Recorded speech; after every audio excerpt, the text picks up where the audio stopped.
Terça-feira da quarta semana da Páscoa, ano B. Eu sou o Padre Pedro Paulo. Iniciamos agora mais um programa, a Bíblia do Mundo de hoje. Interrompo o que fazia ou o que fiz até agora, na sexta e ontem, o comentário mais detalhado deste grande Evangelho de São João, capítulo 10, para deparar-me com o dia de hoje, inclusive feriado civil, para a ira de setores protestantes e de católicos esquisitos. Falo esquisitos porque eles resolveram seguir as ordens protestantes ou protestantizadas e dizer que São Jorge não é santo. Ah, porque está na macumba, porque não sei o quê. Uma besteirada de povo pouco instruído ou mal instruído, que ainda é pior. São Tomás dizia que a ignorância era o oitavo sacramento, mas eu não sei se é ignorância não. Acho que há outros aspectos em jogo. Mas o que se trata? É um santo da comunhão dos santos, que por ter antiquíssima idade, estamos falando de um nascimento em 280 da era cristã, isto é, no terceiro século cristão.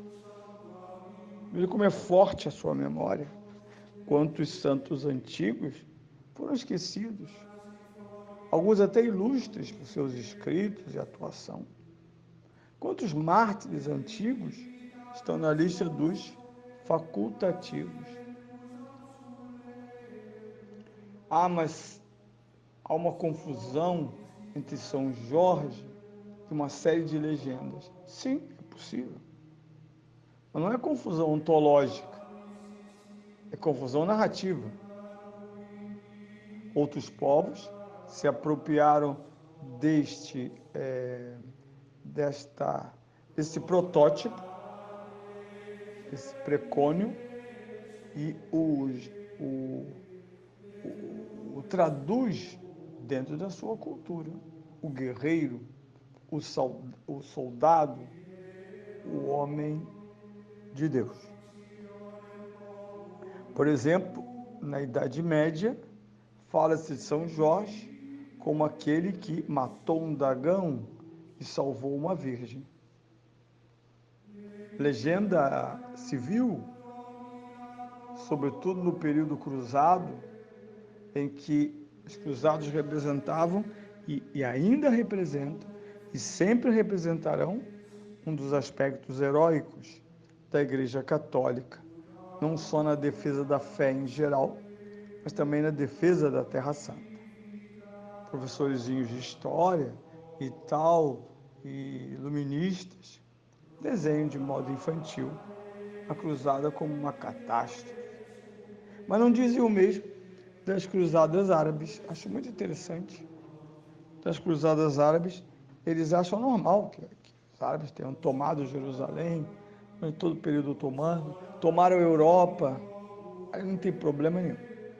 Mas cruzada católica é o fim do mundo. E o pobre estudante ignorante está entrando no primeiro semestre da sua faculdade maravilhosa, vai ser catequizado com esta conversa, assim como também com uma interpretação relativa da Santa Inquisição. Mas vamos em frente. Quem era São Jorge? São Jorge, cujo nome de origem grega significa agricultor. Georgés, Hagios Georgés. Nasceu na Capadócia, em volta do ano 280. E nasceu numa família cristã. Transferiu-se para a Palestina, onde se alistou no exército de Diocleciano. Em 303, quando o imperador emanou um edito para a perseguição dos cristãos, São Jorge doou todos os seus bens aos pobres e, diante de Diocleciano, rasgou o documento e professou a sua fé em Cristo, Por isso sofreu terríveis torturas e, no fim, foi decapitado. No lugar de sua sepultura, em Lida, um tempo capital da Palestina, agora cidade israelense, situada perto de Tel Aviv, foi construída uma basílica, a cujas ruínas ainda são visíveis. Até que a Passio Georgi, classificada pelo documento gelasiano, no ano de 496, entre obras geográficas, é definida Passio lendária.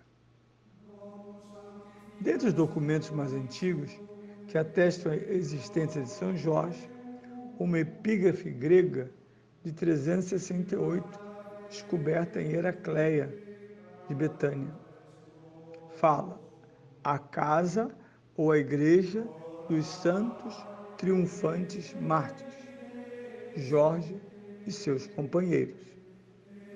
Foram muitas, ao longo dos anos, as narrações posteriores a Pássio.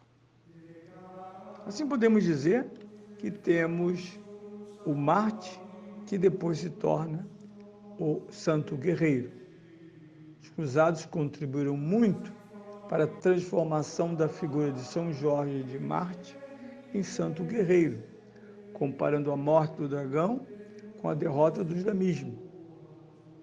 Com os normandos, seu culto arraigou-se profundamente na Inglaterra. Vários foram os reis de York, onde em 1348 o rei Eduardo III construiu a Ordem dos Cavaleiros de São Jorge. Durante toda a Idade Média, a sua figura tornou-se objeto de uma literatura épica que concorria com os ciclos bretão e carolíngio. São Jorge é considerado o padroeiro dos cavaleiros, soldados, escoteiros, esgrimistas e arqueiros. O patrono da nossa gloriosa Polícia Militar, com mais de 200 anos. Ele é invocado ainda contra a peste, a lepra e as serpentes venenosas. O santo é honrado também pelos muçulmanos, que lhe deram o apelido de profeta. Na falta de notícias sobre sua vida, em 1969, a Igreja mudou a sua celebração de festa litúrgica e passou a ser memória facultativa, sem porém alterar seu culto. Foi típico do período do Concílio Vaticano II, a quem discuta essa decisão, entre outras. As relíquias de São Jorge encontram-se em diversos lugares no mundo. Em Roma, na igreja de São Jorge em Velabro, é conservado seu crânio, por desejo do Papa Zacarias. Como acontece em outros santos envolvidos por legendas, poder-se-ia concluir que também a função histórica de São Jorge é recordar uma única ideia fundamental, que o bem, com o passar do tempo, vence sempre o mal. A luta contra o mal é uma dimensão sempre presente na história humana. Mas essa batalha não se vence sozinhos. São Jorge matou o dragão porque Deus agiu por meio dele. Com Cristo, o mal jamais terá a última palavra. Viram que belo texto?